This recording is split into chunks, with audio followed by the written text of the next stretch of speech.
Hey everyone, today we're diving into a really intense and fascinating moment in the Bible, the story of David bringing the Ark of the Covenant to Jerusalem. Now, this isn't just a history lesson, it's full of drama, worship, and lessons about reverence and God's presence. We'll see triumphs, mistakes, and powerful moments that show what it looks like to honor God properly. Stick around, because the way this unfolds is both surprising and deeply inspiring. And it might just make you think differently about faith and worship. Alright, so let's start at the beginning of this chapter of David's life, which is honestly pretty exciting. David has just become king, and this is a big deal because he's not just any king, he's the one God chose to lead Israel. I mean, think about it. He's a young man, a shepherd who's faced giants and run from Saul, and now he's finally sitting on the throne. And, well, when he becomes king, he immediately starts thinking strategically and spiritually about how to unite the nation. One of the first things David does is he establishes Jerusalem as the capital. And here's the interesting part. Jerusalem wasn't even the most obvious choice. It wasn't the largest city. It wasn't the wealthiest, but it was kind of this neutral zone, right in the middle between the northern and southern tribes. And that's smart politically, but it was also spiritually significant. He's not just setting up a political capital. He's creating a place where God's presence can be central to the life of the nation. And this is where the Ark of the Covenant comes in. Now, the Ark of the Covenant, if you're not familiar, is kind of the ultimate symbol of God's presence with his people. This wasn't just a box sitting around. It was a sacred, holy object that represented God himself. And the design was prescribed by God, every detail. It was made of acacia wood and overlaid with gold, about 3 by 2 by 2 cubits, so not huge, but the significance was massive. On top was the mercy seat, also made of solid gold, with 2 cherubim facing each other, wings outstretched. And inside were some of the most important pieces of Israel's history, the tablets of the 10 Commandments, Aaron's budding staff, and a sample of manna from the wilderness. So, this box wasn't just historical memorabilia, it was a tangible reminder that God was with them, guiding them, and dwelling among them. The Ark wasn't just a symbol, it was active in a way that's kind of hard to grasp sometimes. Wherever the Ark went, God's presence went. In fact, Psalm 99:1 even says that God is enthroned between the cherubim, meaning the place where the Ark becomes the place where God himself is present in a very real sense. So, for David, bringing the Ark to Jerusalem wasn't just a ceremonial move. It was putting God at the center of the nation. Literally and figuratively, it was saying, God, you are the core of everything we do here. And that's powerful. David's plan to bring the Ark to Jerusalem also highlights how deeply he cared about honoring God properly. He wasn't just interested in political power or national pride. He wanted the heart of Israel to be focused on God. The Ark had been missing from the center of worship for a while. Remember, it had been captured by the Philistines decades earlier and then returned to the Israelites. But it had ended up sitting in Kiriath Jearim for 70 years, kind of tucked away. So, bringing it to Jerusalem was also about restoring that focus, re-establishing reverence, and showing that God was not just part of their lives. He was central. And think about the context here. David is stepping into this role as king, but he's also stepping into this responsibility to lead the people spiritually. By moving the Ark, he's sending a clear message God is in charge. And everything we do should reflect that. He's establishing a city that isn't just politically strategic, but spiritually aligned. It's about the presence of God being in the midst of the people, guiding them and blessing them. It's a big vision, and honestly, it's kind of daring because it's not just about moving a box, it's about moving the entire nation's focus back to the Lord. And there's a deeper layer to this. The Ark's contents remind us of God's covenant with his people.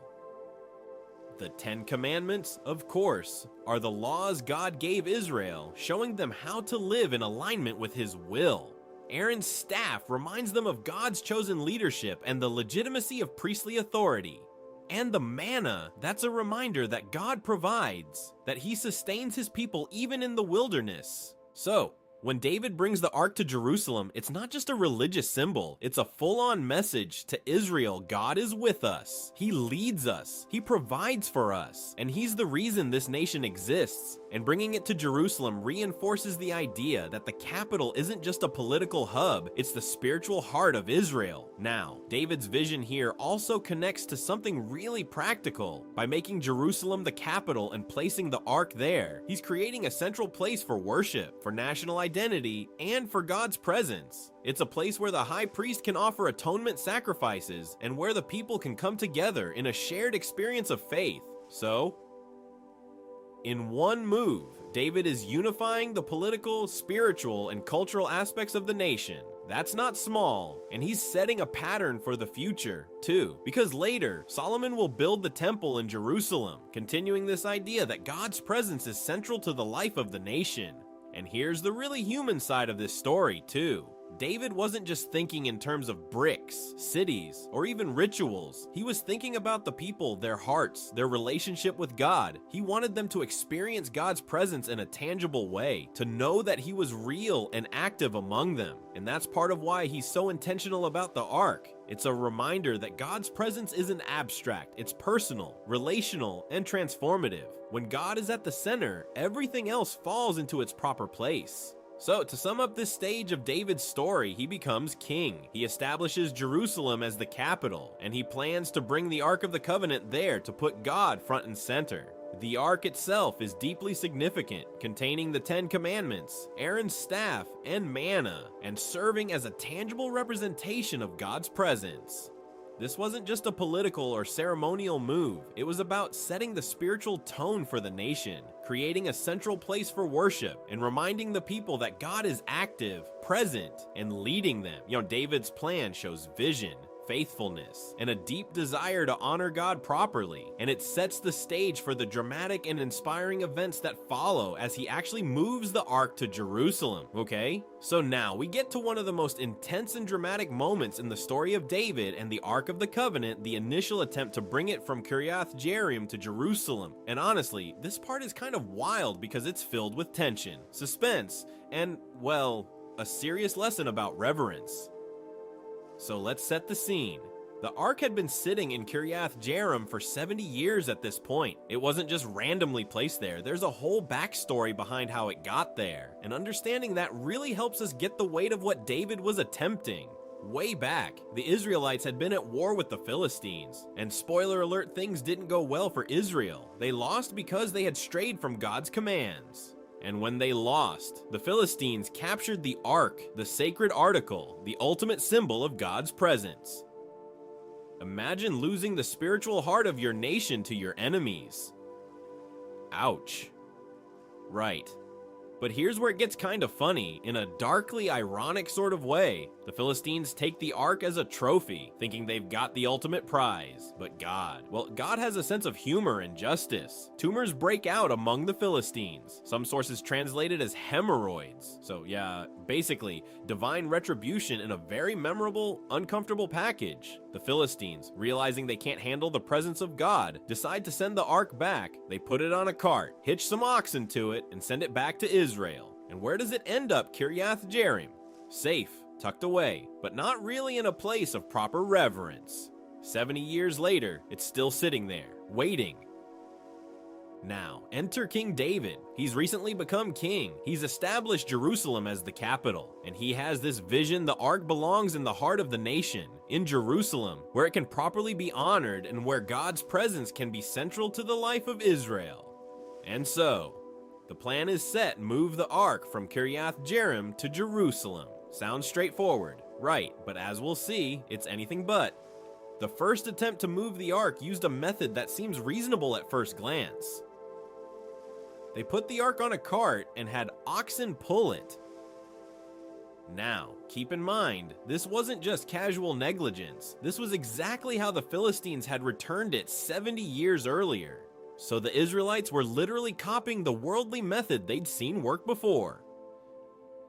And here's the thing, worldly methods don't always work when it comes to God's holy things. The ark wasn't supposed to be transported on a cart at all.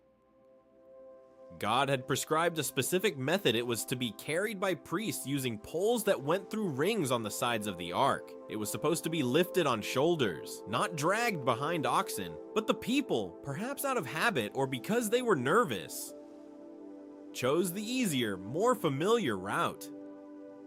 And then, disaster strikes. About halfway to Jerusalem, the oxen stumble, and here's the moment that changes everything. Uzzah, one of the men leading the procession, reaches out to steady the ark. He's trying to prevent it from tipping or falling. I mean, you can picture it. He's probably panicking, thinking, whoa, we can't let this thing fall. But when he touches the ark, God strikes him down instantly. He dies right there on the spot. Now, if you're like most people hearing this for the first time, your reaction might be, wait, what, he's just trying to help. And that's exactly what makes this moment so powerful. At first glance, it seems harsh, shocking even. But when you pause and think about it, the lesson becomes clearer. The ark was a sacred object, the very presence of God among his people. It wasn't just a fancy box or a historic relic. God had given explicit instructions for how it was to be treated, how it was to be handled, and the people ignored them. They tried to use a human solution, a worldly method, for something that required holy reverence. And touching it, even with good intentions, violated God's command. It was a vivid, undeniable lesson about the holiness of God and the importance of following his instructions. And here's the reaction we see in David.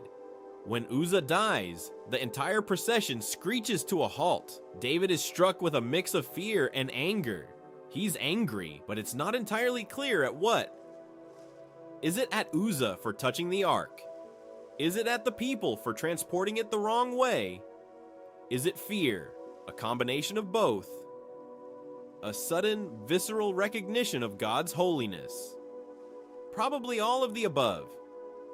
He's reminded, in the most dramatic way imaginable, that you don't treat the holy lightly. And so David does something very human. He pauses, he stops the procession, he reconsiders, and he decides that the ark cannot go directly into Jerusalem at this time. Instead, David places the ark in the house of Obededom. It's a practical choice, sure, but it's also a moment of reflection and strategy. David needs time to understand what went wrong and how to correct it.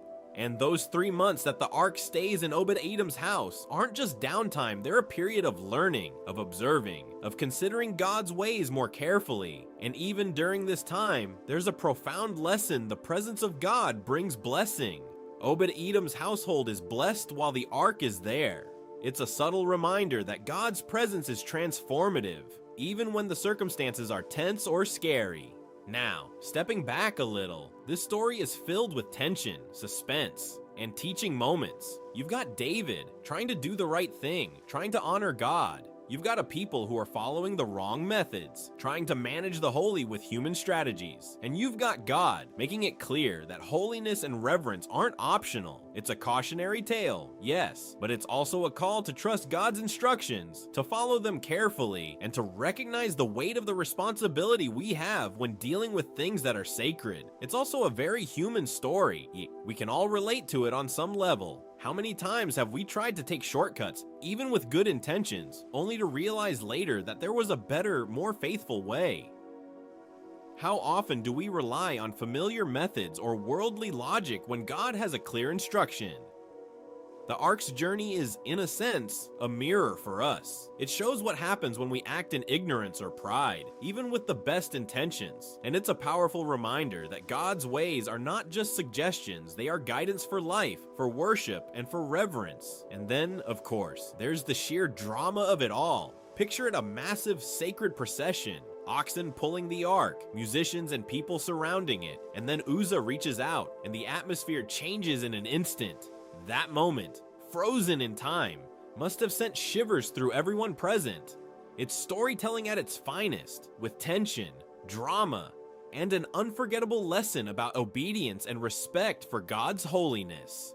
And here's the takeaway for us. In a conversational sense, we see David pause, reflect, and learn. We see the people fail to follow God's instructions and face immediate consequences. And we see God's presence and blessing still at work, even when human errors occur. It's not just a story from thousands of years ago, it's something we can relate to today. when we approach God's work, when we step into responsibilities He's given us, when we attempt to handle holy matters, whether in service, in leadership, or even in our personal lives, we're reminded to approach them with reverence, obedience, and care. So, as the ark sits in Obed-Edom's house for those 3 months, there's time for reflection, learning, and preparation. The initial attempt failed, yes, but it set the stage for a much more successful and reverent relocation later. It's a reminder that sometimes, even with good intentions, things go wrong, and God's guidance and timing are essential. And this story also emphasizes that God's presence brings blessing wherever it resides, as long as it is approached with respect and reverence. This moment between Kiriath Jearim and Jerusalem is pivotal. It's the tension, the near catastrophe, the lesson in reverence. It all frames the importance of obeying God and honoring Him in the way He has prescribed. And when we read this today, it still resonates. We can imagine ourselves in the procession, feeling that mix of excitement, fear, and responsibility. And it reminds us to take seriously the things God entrusts to us, to follow His instructions carefully, and to recognize the weight of His presence. So, to wrap up this segment, the initial attempt to move the ark was full of drama, suspense, and lessons that are just as relevant now as they were then. We have the backstory of why the ark was in Kiriath Jearim, the method of the oxen cart, Uzzah's tragic death, and the critical lesson about God's holiness and the need for reverence. And while it's a sobering story, it's also a story about learning, reflection, and the transformative power of God's presence when approached with care. David's response, pausing, reflecting, and ultimately placing the ark in Obed-Edom's house, is a reminder that sometimes God's work takes time, requires patience, and demands respect for His instructions. And the tension, the drama, and the lessons from this moment set the stage perfectly for the next chapter in bringing the ark into Jerusalem, okay? So, after that shocking moment with Uzzah, David had to pause and rethink everything. I mean, imagine being him. He's got the ark, the symbol of God's very presence. And suddenly one misstep leads to death. That's enough to make anyone stop in their tracks and say, okay, we need to get this right.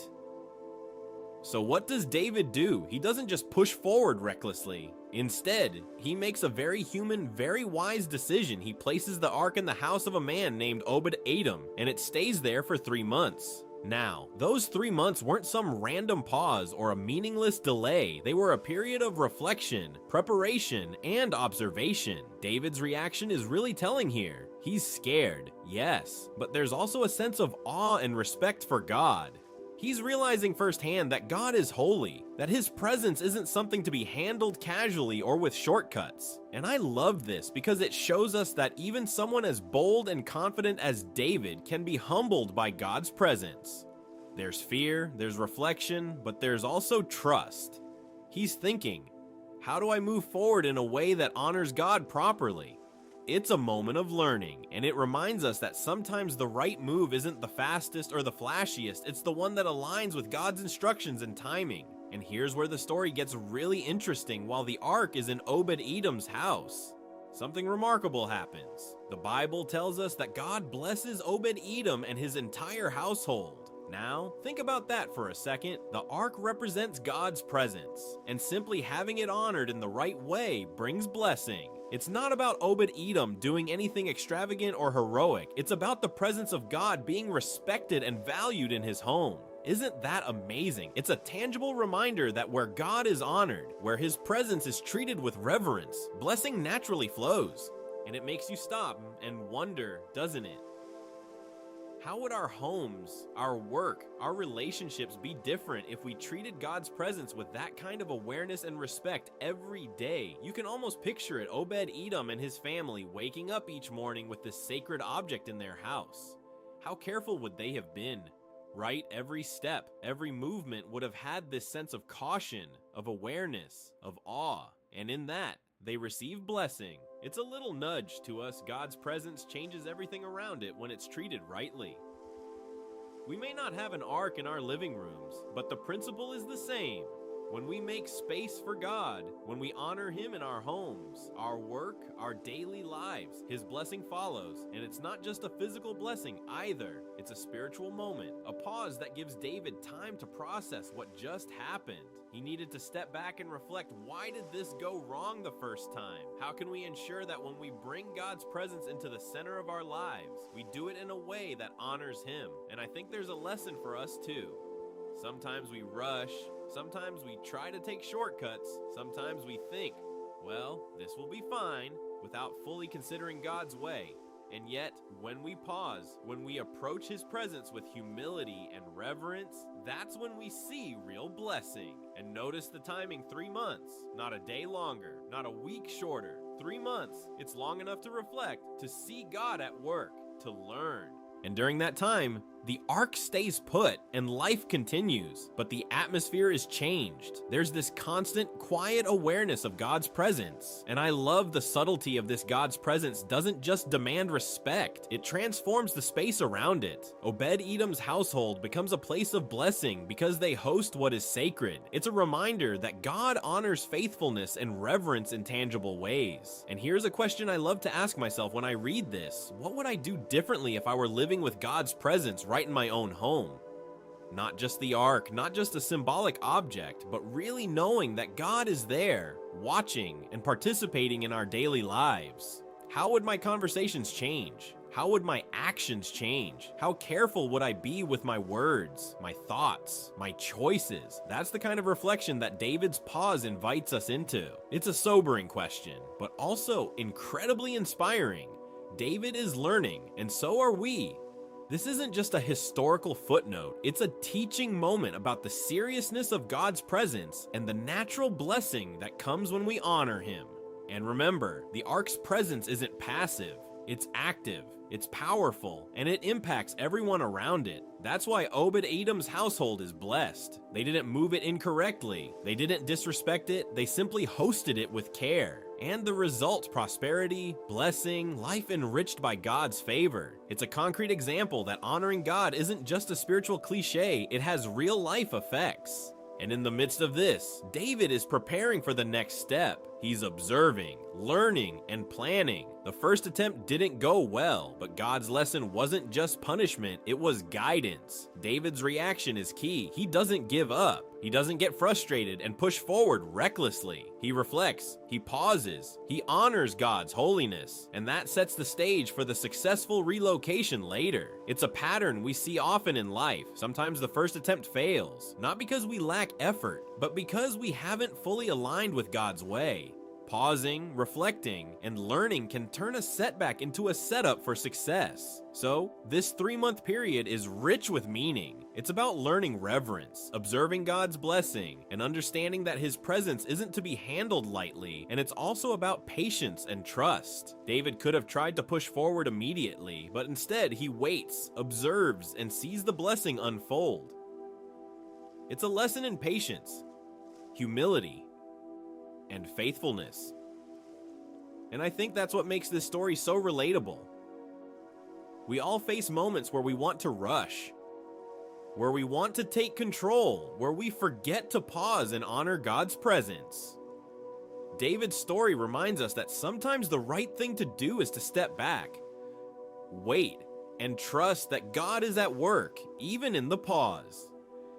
And here's the beauty of it. The blessing on Obed-Edom's household is a foreshadowing of what happens when God is honored properly in Jerusalem later.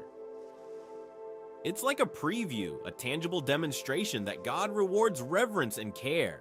And it's a reminder that blessing often flows quietly in ways we might not immediately notice. Hosting the ark, respecting it, acknowledging God's holiness, those are the actions that invite blessing. And it's a simple yet profound truth: when God is honored, lives are transformed, households are blessed, and His presence is made real. So to sum this up, David places the ark in Obed-Edom's house for 3 months after the tragic incident with Uzzah. He reacts with awe, fear, and deep respect, taking time to reflect and plan. During those 3 months, the household is blessed because God's presence is honored, and the story reminds us that reverence and care for God bring real, tangible blessings. It's a story about patience, humility, reflection, and learning to recognize and respect the holiness of God. And it's a story that invites us to ask ourselves, how would our lives, our homes, our actions change if we truly lived with awareness of God's presence every day? That's the heart of this moment, and it sets the stage for the next successful step in bringing the Ark to Jerusalem. Yeah, all right. So now we come to the second attempt at relocating the Ark to Jerusalem. And let me tell you, this one is a whole different story. After the tragedy with Uzzah, David and the people had learned a serious lesson. This wasn't just a case of moving a box. This was about bringing the very presence of God into the heart of the nation. And the difference this time is clear from the very start. David doesn't just say, "Let's try this again." No, he approaches it with reverence, obedience, and careful planning. First of all, the priests and Levites sanctify themselves. That's a big deal. Now, in practical terms, it might involve ritual washing, putting on sacred garments, and dedicating themselves fully to the task at hand. But more than that, it's about the heart attitude. They are acknowledging, God, this is holy. We are stepping into your presence, and we want to do this right. Think about that for a moment. They could have rushed. They could have said, well, we know what happened last time, but it'll be fine if we just move it quickly. Instead, they pause. They sanctify themselves. They make themselves ready. And that's a reflection of true reverence. It's the opposite of taking shortcuts. It's stepping into God's presence with care and respect. Next, the ark is no longer on a cart pulled by oxen. This time, they carry it on their shoulders using the poles that God prescribed. This is exactly how God said it should be done. It's a literal lift, a physical bearing of God's presence, and it's symbolic too. Carrying the ark on their shoulders requires effort, coordination, and intentionality. It's no longer about convenience or imitation of worldly methods. Every step is mindful, every movement deliberate. And here's the thing, this method isn't just a formality, it's teaching them humility. The presence of God isn't to be hauled casually, it requires effort, attention, and respect. And you can imagine the scene: men carrying the ark with focus, steadying each other, moving slowly and deliberately, aware that they are bearing something sacred. And then there's the sacrifices.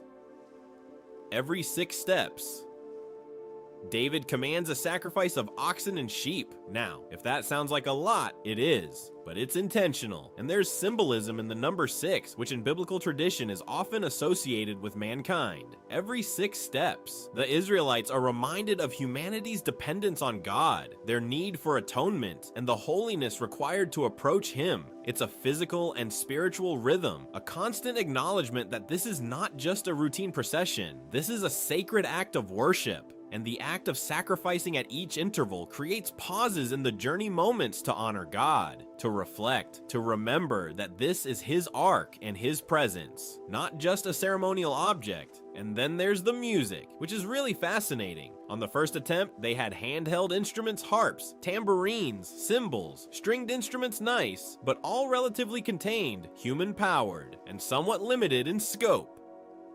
This time, David incorporates wind instruments, trumpets, for example, and the people shout with voices lifted in praise. Why does this matter? Because wind instruments require breath, and the biblical term for spirit, ruach in Hebrew or pneuma in Greek, literally means breath. So there's this incredible symbolism. They are using their breath, their life, their spirit in worship. It's not just the sound that matters, it's the intentional giving of life, energy, and spirit to honor God. It's worship that involves the whole person, physically and spiritually. So, if you compare the first attempt to the second, the improvements are striking. They sanctify themselves, they carry the ark properly, they make sacrifices at precise intervals, and they incorporate wind instruments and shouting to engage spirit and breath in worship. Everything is intentional, everything is reverent, and everything is designed to honor God. The first attempt was hurried, fearful, and carried out with a kind of irreverent shortcut. The second attempt is deliberate, spiritual, and obedient. And it's fascinating because it shows how much learning from mistakes and respecting God's instructions changes everything. And David himself is fully engaged in this process. He doesn't just supervise from the sidelines, he dances before the Lord with all his might, wearing a linen ephod. Now, picture that for a moment. the king of Israel, in the center of the procession, dancing with abandon, fully immersed in worship. He's not worried about dignity, appearances, or status. He's focused entirely on celebrating the Lord. And it's a visual representation of the difference reverence makes, not a casual reverence that checks a box, but an active, full-bodied, spirit-engaged reverence that inspires everyone around him. And the procession itself is a lesson in intentionality. They move carefully, step by step, honoring God along the way. The repeated sacrifices, the singing, the music, the dancing, all of it is coordinated to reflect a deep understanding of God's holiness. They've taken the lessons of the first attempt seriously. Uzzah's tragic death isn't forgotten. It serves as a constant reminder that God's presence demands respect. And it also shows that obedience isn't just about rules, it's about relationship. The people are learning to follow God's ways because they see the impact, they see his power, and they experience his blessing along the journey. Another fascinating detail comes from the book of Chronicles, which gives a slightly different perspective. David calls the priests and Levites and tells them they need to sanctify themselves, again emphasizing purification and readiness. He acknowledges that the first attempt failed because they didn't consult God properly. So this is also a leadership lesson. Part of reverence is seeking God's guidance and involving those who understand his commands. David's proactive approach ensures that everyone involved understands the sacred responsibility and participates in a way that honors God fully. And then there's the human element, carrying the ark on their shoulders, performing sacrifices every 6 steps, singing, shouting, and playing wind instruments. It's exhausting, right? But it's a different kind of exhaustion. It's purposeful, it's worshipful, it's spiritual labor. It's a collective act that unites the people in reverence and celebration. They're not just following a ritual, they're participating in a living, breathing expression of obedience and praise. And that, I think, is what makes the story so engaging and relatable.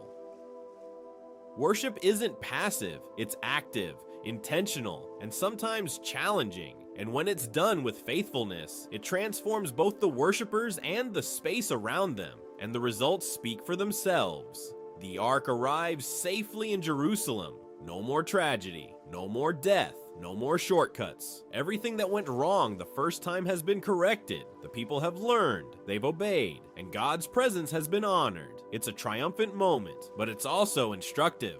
The contrast between the first and second attempts makes it clear that God values reverence, obedience, and intentionality over convenience, tradition, or human improvisation. And that lesson isn't just for ancient Israel, it's for us today. How often do we try to shortcut God's instructions, thinking we know a better way? This story reminds us that faithful obedience, even when it requires effort, reflection, and humility, is always the path that honors God and invites his blessing. And there's a celebratory element too. David and the people shout and blow trumpets, and there's a festive, communal spirit. It's not solemn or fearful like the first attempt. It's joyful, engaged, and alive. That joy is rooted in reverence, not casual familiarity. They've learned the weight of the moment, the holiness of the ark, and the significance of God's presence. And in that combination of joy and reverence, worship becomes powerful and transformative. It's a perfect picture of what it means to approach God's presence correctly, fully engaged, fully alive, and fully respectful. So, when we look at this second relocation, the lessons are clear. Sanctify yourselves, approach God with reverence, obey his instructions, honor his presence, and engage fully with your body, spirit, and breath. Every step, every sacrifice, every note of music reflects a heart attuned to God. And David's leadership models how intentional worship and careful preparation can turn a near disaster into a moment of triumph and blessing. It's a story that's dramatic, yes, but it's also full of teaching, inspiration, and a deep reminder that reverence and obedience aren't burdens, they're pathways to experiencing God's presence fully and safely. In short, the second relocation of the ark isn't just a historical event, it's a masterclass in worship, leadership, and obedience. The priests and Levites sanctify themselves. The ark is carried properly on their shoulders. Sacrifices are made every 6 steps to honor mankind's dependence on God. And wind instruments bring the breath of spirit into the worship. Every element shows a significant improvement over the first attempt, reflecting a deep respect for God's holiness and a clear commitment to doing things His way. And the result, the ark reaches Jerusalem safely, and God's presence is honored, and the people are united in worship and joy, demonstrating that reverence, obedience, and intentional worship transform not just an event, but an entire community. So now we get to one of the most memorable and honestly kind of human moments in this whole story, David's exuberant worship in front of everyone. Wearing a linen ephod, picture the scene. The ark has finally arrived in Jerusalem the right way. The people are celebrating. Music is playing. Sacrifices have been made every few steps. And David, king of Israel, is right in the middle of it all, dancing with all his might. He's not just swaying politely or nodding along. He's fully engaged, lost in the joy and presence of the Lord. And he's wearing this linen ephod, which is essentially a priestly garment, pretty simple and humble compared to his royal robes. He's stripped off the royal finery and let himself become one with the worship. It's a bold, vulnerable, human thing to do. And this is where Michal, his wife, Saul's daughter, comes in. She's looking through a window and she sees David leaping and whirling before the Lord. And she's not impressed, far from it. In fact, the text says she despised him in her heart. Now, let's pause for a second. Can you imagine watching your husband, the king, abandon his royal dignity, leap around in what basically looks like underwear, and dance like a man possessed by joy? From her perspective, it must have looked chaotic, undignified, maybe even embarrassing. She was thinking about appearances, status, and propriety, while David was thinking about worship, humility, and honor to God. And that contrast is exactly the point. It highlights how God's perspective is so different from human opinion. David's response to Michal is fascinating and really powerful.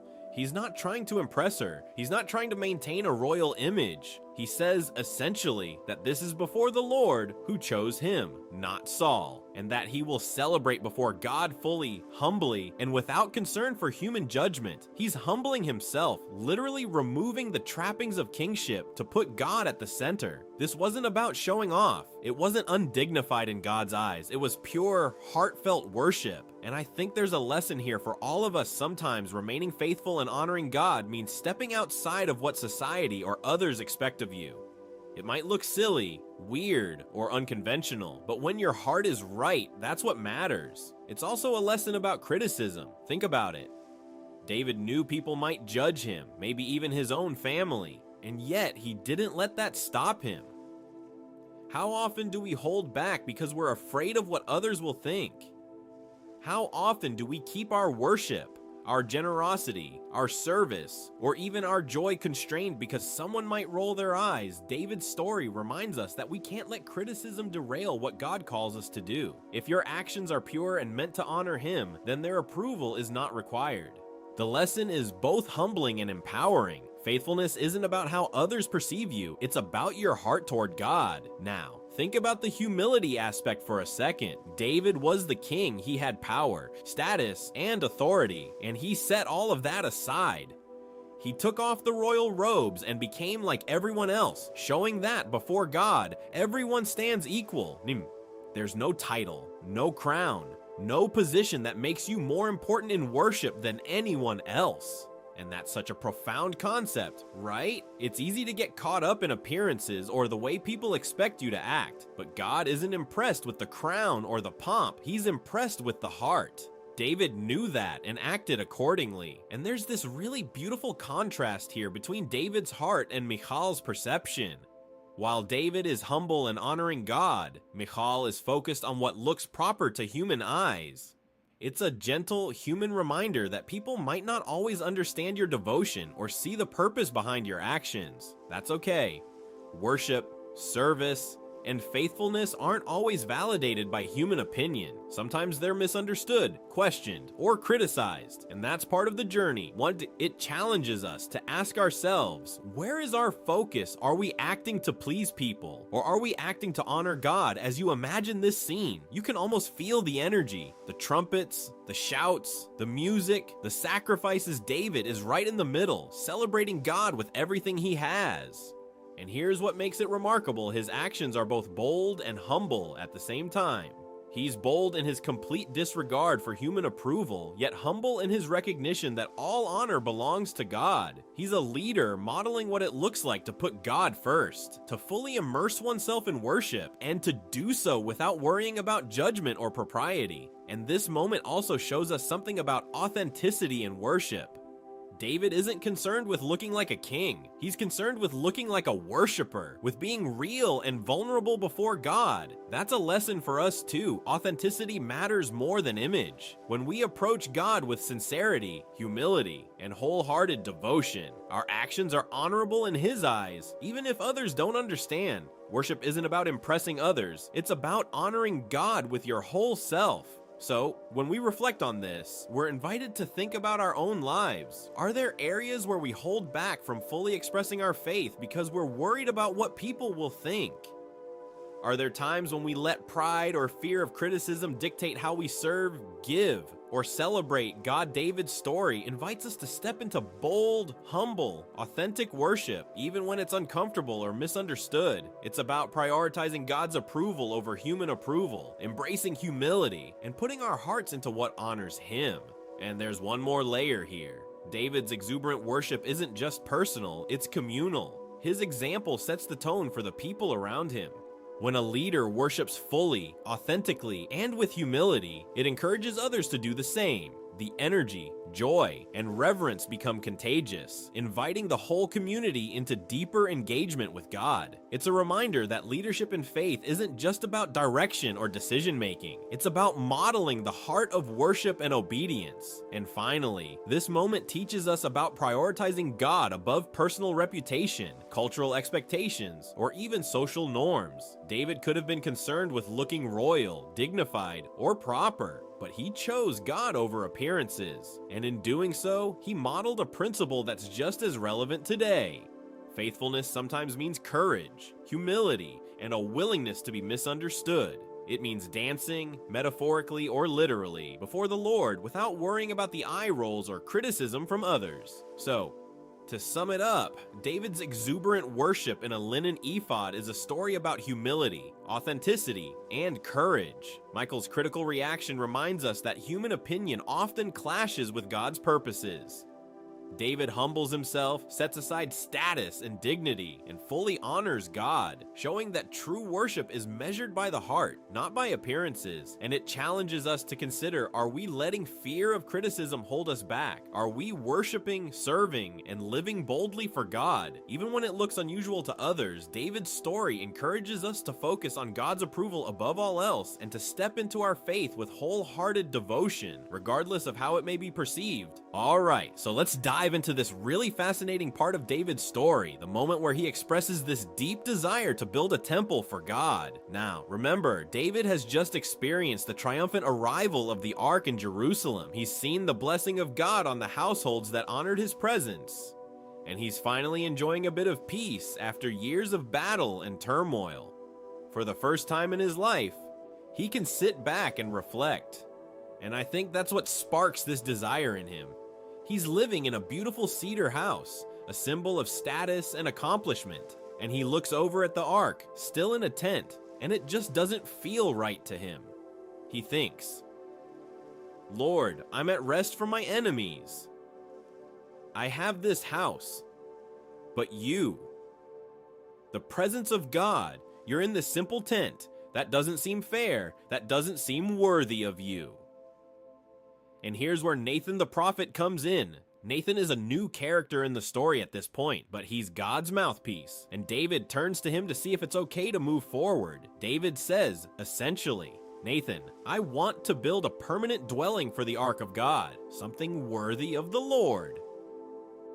Now, at first, Nathan thinks this is a great idea. He's supportive, kind of gives David the green light, and you can imagine David's excitement. He's thinking, yes, this will be the crowning act of my reign, a fitting tribute to God. But here's the twist. That night, God speaks to Nathan, and the message is not what David expected. God says, Nathan, tell David you are not the one to build this house. You may want to do this out of love and devotion, but the temple will not be built by you. Now, pause for a second and think about that. You've spent your life fighting battles, securing the nation, establishing Jerusalem as the capital, bringing the ark there with care and reverence. And now God says, not you, David, this is not your task. I mean, I don't know about you, but if I were David, I'd be scratching my head, maybe even a little frustrated. But here's the beauty of David's response. He doesn't pout, he doesn't argue, he doesn't throw a tantrum. He listens, he trusts. And that's the first lesson in this part. Sometimes God's plans don't match our expectations, even when our hearts are in the right place. And the key is trust, patience, and obedience. God explains that David's desire to honor him is beautiful, and the intention is right, but the timing isn't right. And he gives a reason that makes a lot of sense. In context, David has been a man of war. His hands have been soaked in blood, literally and figuratively, through battles and military campaigns. God's temple is going to be a house of peace, a place of worship and spiritual encounter. And he wants it built by a man of peace. That's going to be Solomon, David's son, whose very name is connected to shalom, peace. So, in essence, God is saying, I love your heart, David, I see your devotion, but I have a plan, a timing, and a person chosen for this purpose. And that's huge because it shows God's sovereignty and his attention to the bigger picture. He's not just thinking about the immediate desire of David, he's orchestrating a plan that will carry forward generations, culminating in the Messiah. And here's where it gets even more amazing. God doesn't just say no, he layers in incredible promises. He tells David that even though he won't build the temple, his house, his lineage will be established forever. That's right, David will be the foundation of a royal dynasty that God himself will honor. And if you're paying attention, this isn't just about Solomon, it's about the Messiah, Jesus, who comes from David's lineage. God is essentially saying, David, your heart is faithful, your actions honor me. I have a plan that goes beyond this temple, beyond your life, and even beyond your son. Your line will lead to the eternal king, the one who will establish a kingdom that never ends. So there's this beautiful interplay between human desire and divine timing. David's heart is moved. He wants to build something magnificent for God, and yet God shows him that his own plans are bigger, grander, and eternal. And the lesson here is profound. Sometimes we want to act, to create, to make an impact, and that's wonderful, but we have to trust that God knows the perfect timing and the perfect way. Our good ideas, even our devout intentions, are best when aligned with God's purposes and his timing. And the story of David illustrates this so clearly. He doesn't throw a fit, he doesn't sulk, he humbly accepts God's will and rejoices in the promise that his dynasty will endure. And I love the way God's promises are framed here. He doesn't just say, you'll have descendants, or Solomon will build the temple. He gives a series of proactive, almost poetic affirmations. I took you from the sheepfold.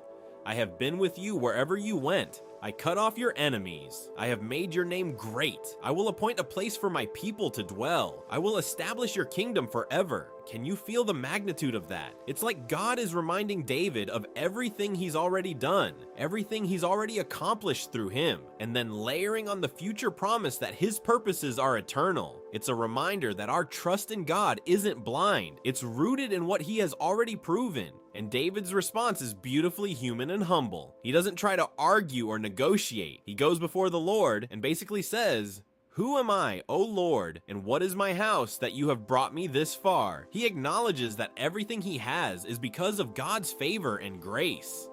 And then he marvels at the promise of the dynasty, recognizing that this is about God's plan and glory, not his own. That's the essence of humility, recognizing our place, our dependence, and our role as stewards rather than originators. Now, the story also invites reflection. How do we respond when God says no, even when our heart's intentions are good? How do we handle disappointment, delays, or redirection? David's example shows patience, trust, and reverence. He doesn't resist. He doesn't get bitter. He sees the bigger picture and celebrates God's promises, even if they don't align with his immediate desires. And that's so relatable because all of us face moments where our plans seem right, where we want to act, and God's timing or direction doesn't match ours. David's story encourages us to trust that God's plan is better, grander, and often far more impactful than anything we could envision. And then there's the messianic dimension, which is just incredible. God isn't just looking at David's immediate context. He's thinking centuries ahead, connecting the lineage to Jesus. He's setting up a plan that is eternal. And David, even though he doesn't know the full extent of what God is doing, trusts him. There's a lesson here about faith and perspective. Our immediate desires are often small in comparison to God's eternal plan, but our obedience and faithfulness contribute to that larger picture. It's a beautiful intertwining of personal devotion, leadership responsibility, and divine orchestration. So, to summarize this whole section, David desires to build a temple for God, motivated by love, reverence, and a desire to honor the Lord. Nathan initially supports the idea, but receives God's message that David is not to build the temple. God explains the reason David is a man of war, and the temple is to be built by a man of peace, Solomon Bechi. But God layers on incredible promises David's dynasty will be lasting. His lineage will lead to the Messiah, and God's purposes will be fulfilled through him and his descendants. The lesson here is trust, patience, and humility. David accepts God's timing and plan, recognizing that his purposes are eternal and far greater than his own desires. And the takeaway for us, sometimes God says no, not to frustrate us, but to guide us into alignment with his grand plan. When we trust him, even in the waiting and in the redirection, we become part of something far bigger than ourselves. Our faithfulness, patience, and obedience, like David's, become integral to God's unfolding story, which in this case leads all the way to the coming of the Messiah, Jesus. Alright, so now we come to one of the most touching and human moments in David's story, his humble prayer in response to God's promises and revelations. Picture it, David has just learned from Nathan the prophet that he won't be the one to build the temple, that his life's grand gesture of devotion won't be the act that houses the ark permanently. Instead, God lays out this incredible plan his dynasty will be established forever. Solomon will build the temple, and ultimately, the Messiah will come through his lineage. That's a lot to process, right? And yet, David's response is beautifully human and relatable. He doesn't respond with pride or self-pity. He responds with awe, humility, and heartfelt worship. David sits before the Lord and begins to pray. And right away, you notice the tone, it's personal. It's intimate. He addresses God with reverence, but also with a sense of wonder, like he's just stepping back and trying to comprehend the magnitude of what he's been told. He says, essentially, "Who am I, Lord, and what is my house that you have brought me this far?"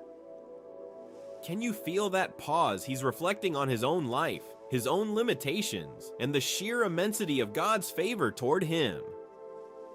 It's the kind of prayer that isn't polished or rehearsed. It's real, raw, and human. He's marveling at the grace and provision of God, recognizing that everything he has and everything he's achieved is because of God's hand, not his own brilliance or strength.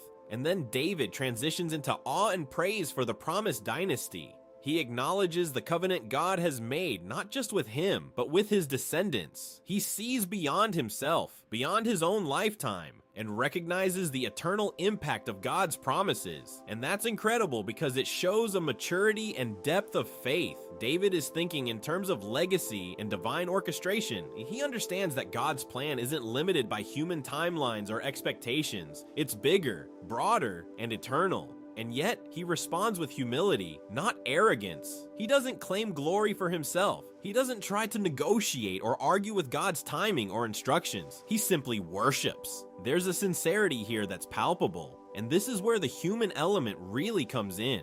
David is a king, a leader, someone with authority and power, yet he kneels spiritually before God. He recognizes his dependence, his smallness, and yet also the significance of being chosen by God. And there's something relatable here, right?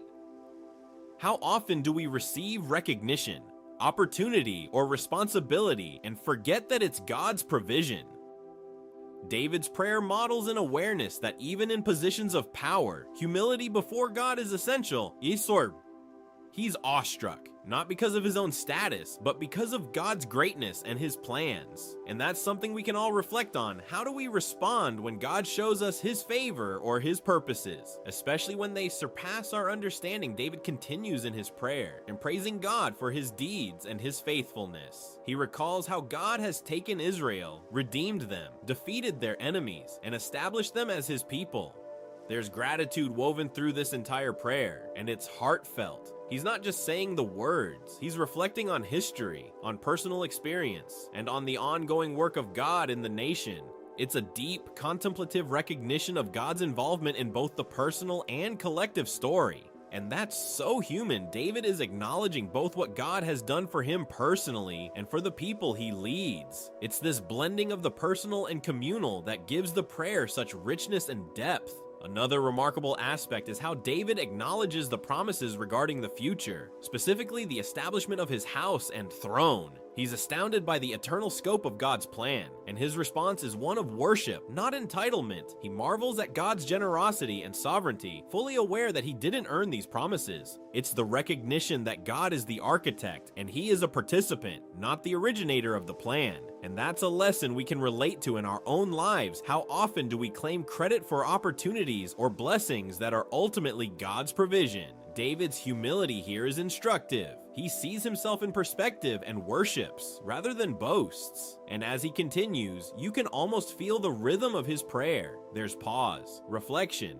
gratitude, awe, and adoration. He's thinking aloud before God, acknowledging the greatness of the Lord, the responsibility entrusted to him, and the wonder of being part of something far larger than himself. It's a natural flow, a storytelling kind of prayer that we can almost hear in his voice. He doesn't rush, he savors the moment of intimacy with God, and in doing so, he invites us to consider our own prayers and reflections. How often do we pause to marvel at God's greatness, to acknowledge his hand in our lives, and to see our place in his eternal plan? David also explicitly recognizes the covenantal promises God has made. He prays about the lasting nature of his dynasty and the eventual coming of the Messiah. He's awed by the continuity of God's plan, the way it stretches across generations. And yet, he doesn't get lost in the grandeur. He stays humble. He sees the promise, but he also sees his smallness and dependence. And that's something we can all learn from recognizing God's purposes that transcend us, while still living faithfully in the moment. David's prayer models how to celebrate God's eternal plan while remaining grounded, humble, and worshipful. There's also a note of gratitude in his words for the nation, for Israel, and for the people who have been redeemed and gathered. David doesn't separate his personal role from the community. He sees the bigger picture. God's work isn't just about one person. It's about a people, a nation, a kingdom, and ultimately the world. And David responds with a heart that's not self-centered, but God-centered. He worships because God is great, because his promises are true, and because he's privileged to participate in something eternal. And I think that's the human element that makes this prayer so powerful. David is both a king and a man, both honored and humbled, both aware of his responsibility and grateful for God's grace. And the reflective questions we can pull from this are rich. How do we respond when God reveals his plans, especially when they differ from our desires or expectations? Are we awed by his greatness? Do we approach him with humility and gratitude, recognizing our dependence and the privilege of participating in his purposes? David's prayer reminds us that worship is not just a ritual, it's a response to God's revelation, his faithfulness, and his eternal plan. And it's deeply human because it acknowledges our limitations, our wonder, and our devotion. Finally, the prayer shows that true worship is a mix of awe, humility, and joy. David is humbled by God's plan, awed by his greatness, and thankful for his faithfulness. He doesn't demand, he doesn't negotiate. He simply worships and acknowledges God's sovereignty. And that's something we can carry into our own lives, moments of reflection, acknowledgement of God's hand in our lives, and celebration of his promises, even when they surpass our understanding, can be a profound act of worship. So, To summarize this section, David's prayer is a masterclass in humility and heartfelt worship. He acknowledges God's greatness, marvels at the promise of an eternal dynasty, and responds with awe and devotion. He models a human, relatable response to God's revelation, showing us how to balance recognition of His power and promises with our own smallness and dependence. It's a prayer that flows naturally with reflection, praise, and gratitude, inviting us to consider our own responses to God's plan, to worship with sincerity, and to trust His timing and purposes, even when they exceed our understanding. Wow, what a journey with David, the Ark, and the incredible promises of God. From reverence and obedience to worship and trust in His timing, there's so much to reflect on. It makes you wonder, how are we honoring God in our own lives with what we've been entrusted? If this story inspired you or made you think a little differently about faith and obedience, consider giving this video a like and subscribing to follow along for more reflections like this. Let's keep exploring these stories together.